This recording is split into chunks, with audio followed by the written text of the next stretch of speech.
Summers, Larry Summers, whatever his name is, and all of the other people that he spent time with. Jeffrey Epstein and I had a very bad relationship for many years, but he also saw strike because I was president. So he dictated a couple of memos to himself. Give me a break.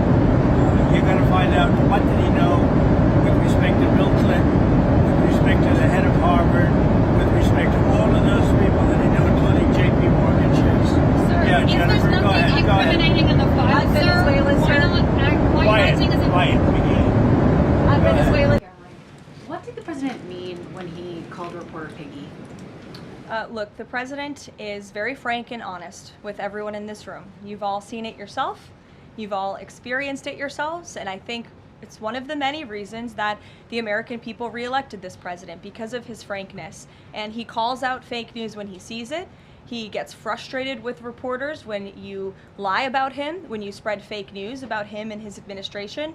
But he also is the most transparent president in history. And he gives all of you in this room, as you all know, unprecedented access. Ukraine, there have been reports that President Zelensky said, you know, he's looking to look at the plan, that there's been reports about the Trump administration proposing a plan. Can you just give an update on where Russia-Ukraine stands, and does the president plan to speak with Zelensky anytime soon, or when can we expect that? So I'm happy to provide an update. I've seen quite a bit of reporting on the latest with Russia-Ukraine, so let me clarify and give you guys the truth on where it currently stands.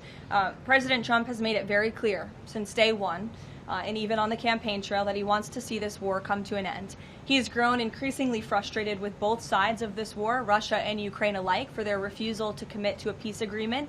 But nevertheless, the president and his national security team are steadfast in seeing this war come to an end, to end the killing and deliver on the president's promise. Special Envoy Witkoff, that Marco Rubio, have been working on a plan quietly for about the last month.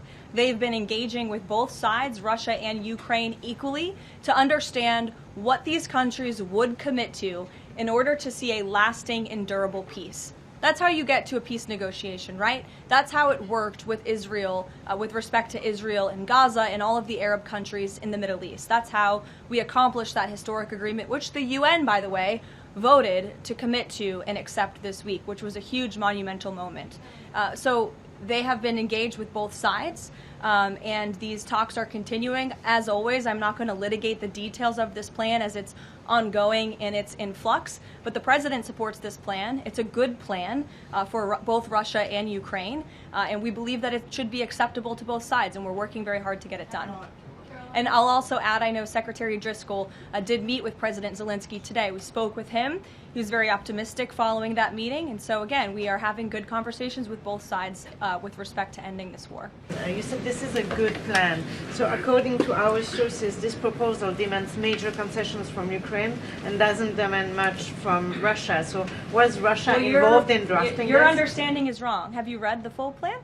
You haven't. Sources says. Yes. So if you can give details, maybe. You've read reporting from one side of the war, and so I want you to understand that the administration has talked equally with both sides. You have seen President Trump engage directly with both President Putin and President Zelensky. Likewise, his national security team has as well. In fact, Special Envoy Witkoff and Secretary Rubio met with some of the Ukrainians just in the past week to discuss this very plan.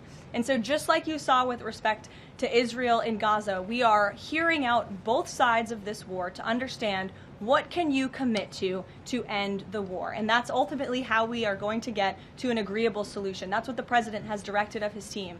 I know there's a lot of criticism out there and a lot of doubters, but I would just remind you of the historic success that this president and his team accomplished in the Middle East. We believe that is possible with Russia and Ukraine, and we're hoping and working very hard to achieve that. Caroline, there are reports that Qatar is acting as a mediator in the Ukraine peace process.